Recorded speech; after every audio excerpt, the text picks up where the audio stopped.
Bienvenue dans l'Instant Recherche. Je suis Solène Azoir et tous les mois, je m'entretiens avec des chercheurs en sciences humaines et sociales de CY-SRJ Paris Université qui partagent leur savoir avec enthousiasme et simplicité. Bertillon va inventer la police scientifique dans la mesure où il va, pour la première fois, inventer et mettre en œuvre un système fiable d'identification des personnes. À partir de la fin du 19e siècle, Alphonse Bertillon fonde à Paris la police scientifique. Pour valoriser ses inventions et une nouvelle image de la police, efficace et moderne, il entretient des relations étroites avec la presse à qui il communique très souvent des visuels élaborés par son service de l'identité judiciaire.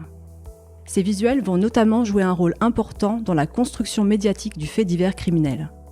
Mais dans le même temps, l'iconographie est aussi utilisée par nombre de journaux pour dénoncer les dangers du bertillonnage comme remède à la criminalité.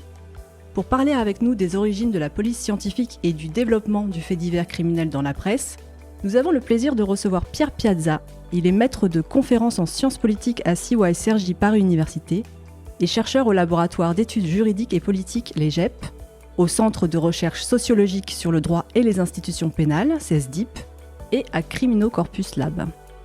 Créateur et commissaire scientifique de nombreuses expositions consacrées à l'histoire de la police scientifique, il a notamment aussi été conseiller historique sur la série de Canal+ Paris Police 1900, dont l'intrigue porte sur la police parisienne confrontée au crime à la Belle Époque. Bonjour Pierre, merci d'être avec nous. Bonjour Solène.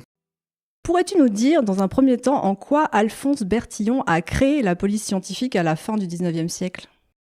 Alors, Alphonse Bertillon, pour le situer un petit peu dans le temps, parce que tout le monde ne le connaît pas, il est né en 1853, il est mort en 1914, et en effet, c'est celui qui va fonder le premier service de l'identité judiciaire au monde. Il va le fonder à Paris, à la préfecture de police de Paris, et ce service va être installé à partir de 1893 sous les combles du palais de justice. Et Bertillon va inventer la police scientifique dans la mesure où il va, pour la première fois, c'est une première dans la police, inventer et mettre en œuvre un système fiable d'identification des personnes. Jusqu'alors, on a vraiment beaucoup de difficultés à identifier les individus, et tout particulièrement, la police a du mal à identifier les délinquants et les criminels. Et donc, Bertillon va inventer un dispositif qui repose sur 4 piliers. Tout d'abord, l'anthropométrie judiciaire. On peut identifier les individus à partir de leurs particularités osseuses. On a tous des mensurations, des mesures différentes. Donc Bertillon va mesurer le pied, la taille, l'envergure des bras, etc. La taille de l'oreille aussi. Et donc ça, ces mesures qui sont à peu près fixes à partir de la 20e année de l'individu permettent de distinguer les individus les uns des autres. Et puis ensuite, Bertillon va compléter ce dispositif en inventant ce qu'on connaît tous, la photographie judiciaire, c'est-à-dire la photographie face-profil, normalisée, standardisée. Il va ajouter à cela un signalement extrêmement rigoureux, qu'il appelle le signalement descriptif, qu'il appelle aussi parfois portrait parlé, c'est-à-dire que là, il va décrire de manière mathématique chaque organe du visage, la forme de nez, la forme de bouche, la couleur des yeux, l'oreille aussi. Pour Bertillon, c'est quelque chose de très important. L'oreille, c'est comme une empreinte digitale. Et puis, il va encore terminer, c'est le 4e pilier, pour compléter son dispositif, il va aussi relever les stigmates particuliers que chaque individu a sur son corps.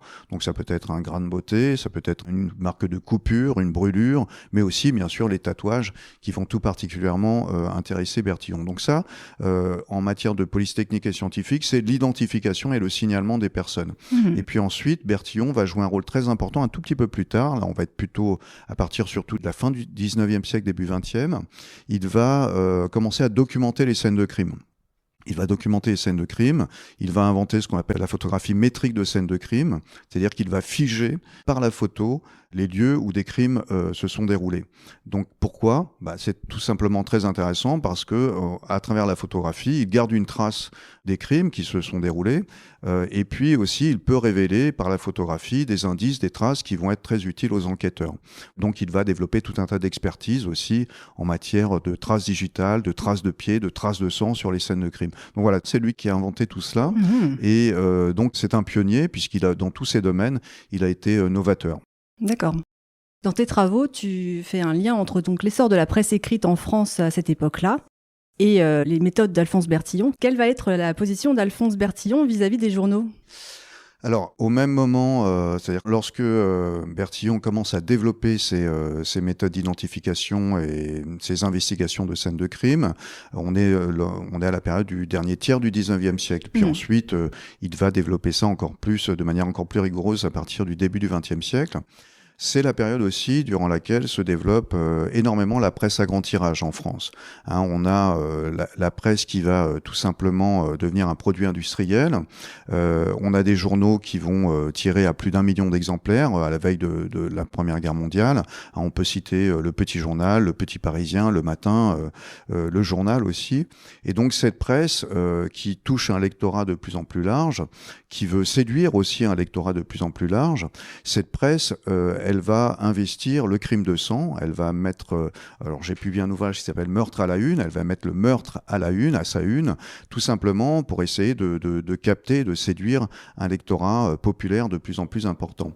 Et donc on a ces deux phénomènes qui sont concomitants, qui sont conjoints, c'est-à-dire le développement, les prémices de la police technique et scientifique, et en même temps le développement, l'essor de la presse à grand tirage qui investit le fait divers pour vendre plus de papier, plus de journaux. Alors Bertillon va comprendre en effet l'intérêt de la presse à grand tirage parce qu'il y voit aussi une occasion de valoriser ses savoirs, ses techniques, ses inventions. Donc il va régulièrement communiquer avec les journalistes, bien évidemment, et puis il va leur donner énormément de photographies faites par ses services. Il va donner des photographies, des portraits face-profil de personnes qui sont recherchées ou des personnes que la police vient d'arrêter. Il va parfois donner des photographies de scènes de crime et la presse adapte tout ça. Soit elle publie les photos de Bertillon pour parler du bertillonnage, soit elle fait des croquis à partir des dessins, des images, des clichés qui sont donnés par Bertillon. Et puis Bertillon va même un peu plus loin parce qu'il a même organisé, enfin il a permis au journal Le Figaro d'organiser dans sa salle de presse une exposition valorisant le bertillonnage, c'est-à-dire toutes ses inventions.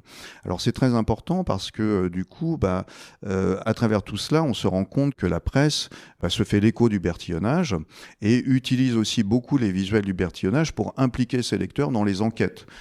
À travers les photographies, par exemple, de suspects, les photographies de personnes arrêtées, ça donne une image bien précise de qui sont les suspects ou les coupables.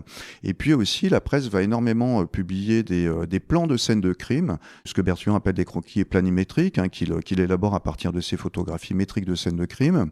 Et à partir de là, ça permet aussi d'impliquer le lecteur dans les enquêtes, de se mettre à la place finalement des premiers experts de la police scientifique que dirige Bertillon à Paris. Oui, donc tu nous montres que la coopération entre police et presse par le biais de l'image va contribuer à la construction du fait divers criminel dans les médias. Et quel impact cela aura-t-il sur les lecteurs ? Alors, en effet, on constate que Bertillon, en communiquant avec les journalistes, en leur donnant des clichés qu'ils peuvent reproduire dans leurs journaux, tout cela implique les lecteurs dans les enquêtes, dans les investigations policières. On suit de près les enquêtes. Alors, quelquefois, on a d'autres visuels aussi dans la presse, des visuels, disons, un peu plus sanguinolents, c'est-à-dire qu'on met en action les criminels, les possibles coupables de crimes. Et là, donc, on suscite, disons, l'effroi, la crainte, la peur chez le lecteur. Mais lorsque la presse évoque le bertillonnage, là on est plus dans un autre registre, c'est-à-dire qu'on essaye d'impliquer plutôt le lecteur dans l'enquête et de lui montrer comment, grâce au bertillonnage, dorénavant, la police devient une police efficace, moderne, c'est-à-dire qu'elle ne s'impose plus sur le crime à travers, disons, des ruses, à travers la violence, le passage à tabac, etc., mais qu'elle mobilise dorénavant la science et la technique, c'est-à-dire la supériorité de son savoir pour dominer les délinquants et les criminels. Donc c'est très allégorique, d'ailleurs, parce qu'on a l'idée que cette science incarne le bien et que les criminels incarnent le mal. Donc il y a tout un tas de visuels qui sont reproduits dans la presse et qui donne à voir ce phénomène. Aussi, la presse évoque énormément le cours, les enseignements que donne Bertillon. À partir de 1895, il va se mettre à former non seulement les policiers de la préfecture de police de Paris, mais aussi les policiers de la sûreté, c'est-à-dire actuellement la police nationale. Il va former des gendarmes, il va former des policiers étrangers, des magistrats, etc. Et ce sont des policiers que l'on voit sur les bancs de l'école en train d'apprendre les méthodes et les savoirs de Bertillon. Donc on a pas mal mal d'iconographies, d'images, de dessins, de croquis dans la presse qui reproduit ce cours pour donner à voir justement cette nouvelle police qui voit le jour grâce à Bertillon, une police des experts, des policiers de laboratoire qui investissent la science et la technique pour s'imposer sur la délinquance et la criminalité. Plus concrètement, comment est-ce que la presse, grâce au bertillonnage, implique le lecteur dans les enquêtes ? Alors plus concrètement, on peut donner un exemple très précis. La photographie métrique de scènes de crime permet à Bertillon de documenter les lieux où des meurtres ont eu lieu. Donc Bertillon, généralement, se déplace avec ses agents, ses techniciens, ses photographes, etc. Et il va prendre des clichés de l'environnement, c'est-à-dire les alentours de la maison où un crime a été commis. Ensuite, il va documenter chacune des pièces de l'appartement dans lequel le crime s'est déroulé. Et puis, bien sûr, il va ensuite prendre des photographies très précises du cadavre. On a des très belles photographies en noir et blanc. Enfin, belles, elles sont un peu macabres, mais de très belles photographies prises avec un appareil plongeur au-dessus du cadavre. Et puis, Bertillon va aussi prendre des photographies des traces, des indices qu'on peut trouver. C'est peut-être une trace digitale, c'est peut-être une trace de sang, etc. Et on s'aperçoit que progressivement, les reporters qui traitent du fait divers vont reprendre cette logique. On a des photographes qui se déplacent et qui photographient l'environnement de la maison où le crime a eu lieu. Ils s'inspirent des clichés de Bertillon pour donner à voir à leurs lecteurs, à travers des croquis, des dessins, les pièces dans lesquelles le meurtre a eu lieu. Et puis, on a aussi tout un tas de reproductions du cadavre, des personnes qui ont été assassinées, et même quelquefois des reproductions de traces aussi à partir des clichés de Bertillon.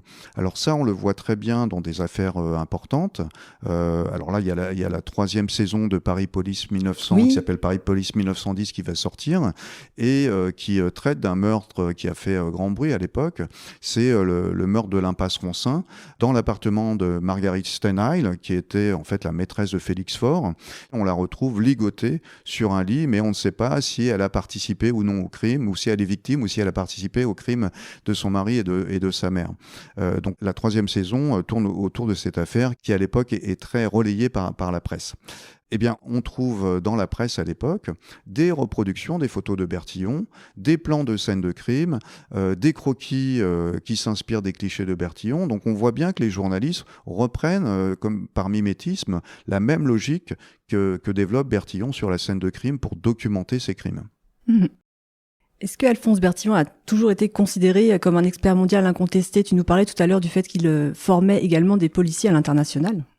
Alors, il a joui d'une grande reconnaissance en France et aussi à l'international parce que ses méthodes, ses savoirs, ses outils, même tout ce qu'il invente, ses techniques, vont être prises en France, pas seulement par les policiers de la préfecture de police de Paris, mais par l'ensemble des forces de l'ordre. On a en effet des policiers de la sûreté, des gendarmes qui se forment à ces techniques, qui suivent son enseignement.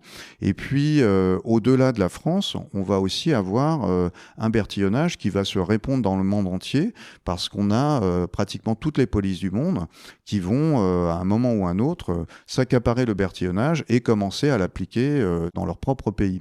Donc on commence à avoir un bertillonnage mondialisé. Et d'ailleurs, Bertillon s'en félicite parce qu'il va participer à de nombreuses expositions universelles à Paris, à Chicago, à Liège, etc. Et il met en avant dans des vitrines, à travers de l'iconographie aussi foisonnante durant ces expositions, il met en avant qu'il a créé finalement une police mondialisée, qui finalement renvoie aux prémices d'Interpol, à la Commission internationale de police criminelle qui sera constituée en 1923, qui est l'ancêtre d'Interpol. Donc en effet, il jouit d'une grande réputation, mais il va aussi être, délégitimé, tout particulièrement dans l'affaire Dreyfus, parce que c'est lui qui va expertiser le bordereau de l'affaire Dreyfus. Il veut développer ce qu'il appelle l'identification graphique, mais il va totalement se tromper dans son expertise, si bien qu'on demandera sa démission, on va l'accuser d'antisémitisme, etc. Et donc ça va nuire à sa carrière. Et ces méthodes ont été également critiquées. Pourquoi ? Alors ces méthodes ont été critiquées parce que certains considèrent qu'elles sont trop complexes. Il faut en effet pouvoir mensurer, comme dit Bertillon, mesurer les individus avec précision. Donc ça veut dire qu'il ne faut pas faire d'erreur, ça veut dire qu'il faut bien former les fonctionnaires.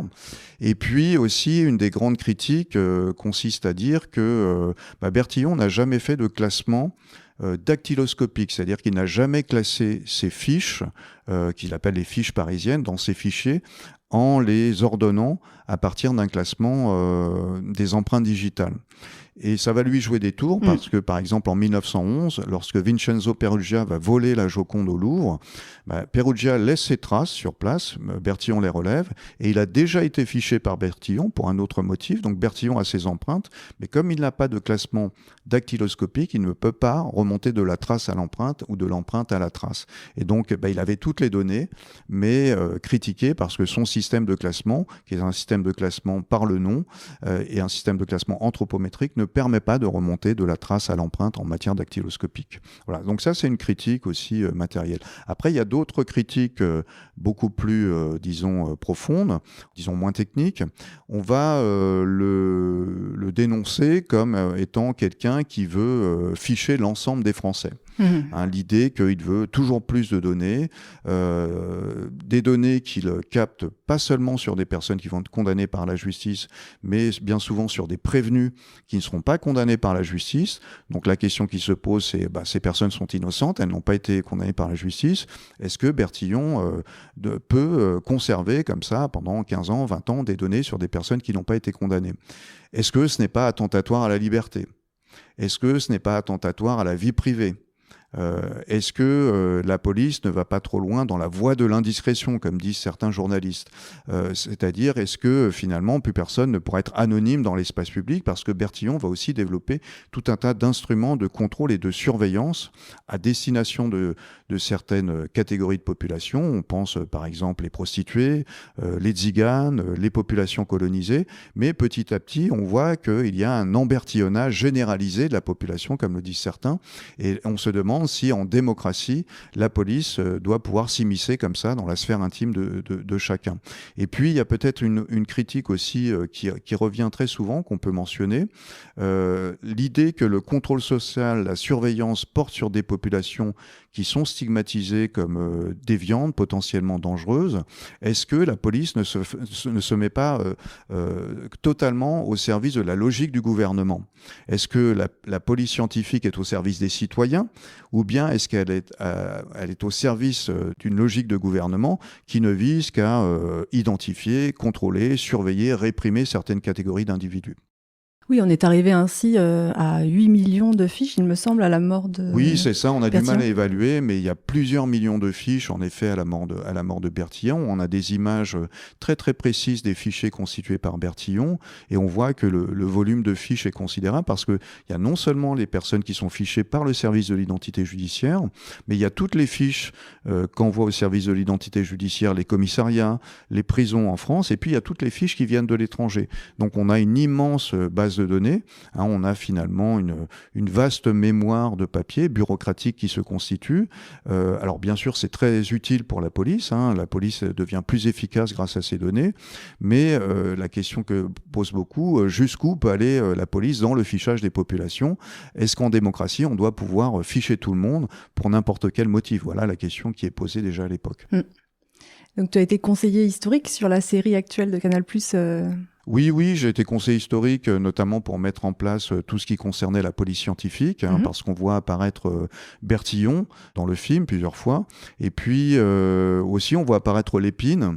Et je peux indiquer qu'en ce moment, jusqu'en juillet prochain, j'ai mis en place une exposition dont j'assure le commissariat sur le préfet Lépine, qui s'appelle La belle époque du préfet Lépine. Et on analyse un peu le policing, comme on dit, de la capitale à la belle époque, à travers cette personnalité de Lépine. Et une police qu'on essaye d'analyser dans cette exposition à travers un support original, la carte postale, pour montrer comment Lépine aussi est très moderne et va utiliser bien sûr la presse pour valoriser cette image de police moderne, mais il va aussi beaucoup utiliser les cartes postales pour se mettre en avant, mais en même temps ces cartes postales sont des supports de critique, de caricature, pour dénoncer aussi les dérives de la police parisienne. On invite les auditeurs à aller visiter cette exposition qui se tient où ? qui se tient au musée de la préfecture de police de Paris, au métro Maubert Mutualité. C'est dans le commissariat du 5e arrondissement de la capitale. D'accord. Merci beaucoup Pierre Merci pour ta beaucoup participation. Solène pour ton invitation. C'était l'Instant Recherche. Merci de nous avoir écoutés. Si notre podcast vous a plu, n'hésitez pas à vous abonner, à laisser un commentaire et à en parler autour de vous. À très bientôt pour un nouvel épisode.